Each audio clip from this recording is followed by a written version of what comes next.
Yung tipong pagod ka na pero nagpapanggap kang malakas. Nagpapanggap kang strong ka.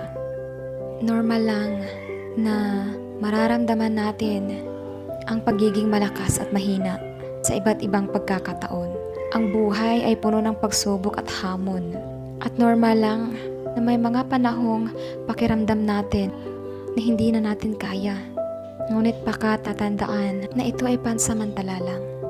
Ang ating kakayahan, ang ating lakas ay nagbabago sa bawat araw. May pagkakataon or may time na strong ka. May pagkakataon na malakas tayo. At may pagkakataon din na mahina tayo. Kapag naramdaman mo na hindi mo na kaya, huwag kang mag-alinlangan na humingi ng tulong sa Kanya. Pagkat alam